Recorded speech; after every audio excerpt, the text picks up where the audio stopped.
Türkmen kampaniyalarının Belarusin öňünde 2018-nji ýylyň 1-nji çäregi üçin bergisi 6 hisse köpelip 85 million rubla ýetdi diýip Belarusyň media çeşmeleri ýurdun Milli Bankyna salgylanyp habar berýärler. Agdalan puluň möçberi 40 milliondan täkel gowrak dollara barabar. Belarus guruluşçylarynyň iň uly daşary ýurt proýekti Türkmenistandaky Garlyk Kali kombinaty şowsuzlyk bilen tamamlandy diýip Hartiýa 97 atly näşer 3-nji ýylda habar berdi. Maglumatda bu ýurdun büdjetiniň çak bilen 200 million dollar mukdarda ýitki çekenligi bellenýär.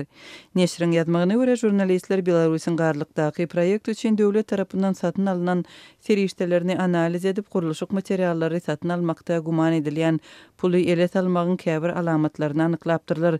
Şeýlelikde Belgorhimprom Kuperschlag metal ownuklaryny her tonnasyna 190 dollardan satyn aldy. Emma orsetde bu serişde 3 esse arzan durýar. Netijede bu sowda 30 müňe derek 90 müň dollara durdy. Patriotlara kimin we nädip eýe bolanlygy habar berilmeýär diýilip Belarusyň media serişdeleri belleýär. Garlykdaky dag magdanlaryny baýlaşdyrjy zawody Türkmenistanyň Türkmen Himiýa döwlet konserniniň zakazy boýunça Belgorhimprom kompaniýasynyň baş tutanlygyndaky birnäçe Belarus şirketi tarapyndan ýerine ýetirildi. Garlykdaky dag magdanlaryny baýlaşdyrjy kombinat 2017-nji ýylyň 31-nji maýynda iki ýurdun prezidentleriniň gatnaşmagynda dawaraly ýagdaýda işe girdilipdi. Türkmen hökümetiniň aýtmagyna görä garlykdaky bu kombinatyň guruluşy tutuşlugyna Türkmenistanyň döwlet serişdeleriniň hatabyna maliýeleşdirilipdir we döwlet gaznasyna 1 milliard Amerikan dollaryna durupdyr. Türkmenistanyň hökümetiniň planlaryna görä garlykdaky Kali zawodynyň işe girdilmegi bilen ýurt ýylda 1,4 million tonna kali önümlerini öndürüp dünýäde kali eksport edijileriň sanawynda ilkinji pozisiýalaryň birine çykmaly.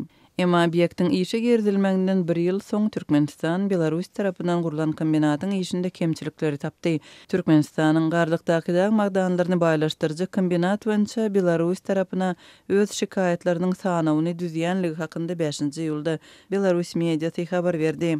Ýa-ni 6-njy ýylda Türkmenistanyň hökümeti garlykdaky dag magdanlaryny baýlaşdyrjy kombinata degişli meseleleri maslahat etdi. Türkmenistan we Belarus bahasy 1 milliard dollarlyk kali zawodyny gurmak barada 2009-njy ýylda ulalaşyk baglaşypdy. Başda onuň guruluşy 2015-nji ýylda tamamlanmaly, emma tas 2 ýyl ýyda testirildi. Obyektiň ulanylşy berilmeginiň möhleti taraplaryň arasynda gapma garşylyk döredipdi. 2016-njy ýylyň ortalarynda Belarus tarapy Türkmen tarapyny guruluşçylara dähmet hakyny tölemezlikde aýplapdy. Öz tarapyndan Türkmenistan Belgorhimproma ulalaşyň şertlerini berja etmezligi degişli şikaýetlerini öňe süripdi. Belarusyň prezident Aleksandr Lukashenko iki ýurdun arasynda ýüze çykan gapma garşylyklara garamazdan garlykdaky dag magdanlaryny baýlaşdyrjy kombinatyň işe girdilmeginden 1 aý soň Türkmenistanyň garlykdaky zawody ýaly ikinji karhanany gurup bermegi Belarusdan haýyş edenligini ma'lum etdi. Şonda agdalan obyektiň guruluşynyň bahasynyň ozalkysynyň has kymmat ýagny 1,4 milliard dollara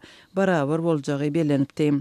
Ýöne mundan birnäçe aýdan soň 2017-nji ýylyň sentýabr aýynda Belarusyň Belgorhimprom karhanasy Türkmenistanda ikinji kali zawodyny gurmakdan ýüz öwürýänligini ma'lum etdi.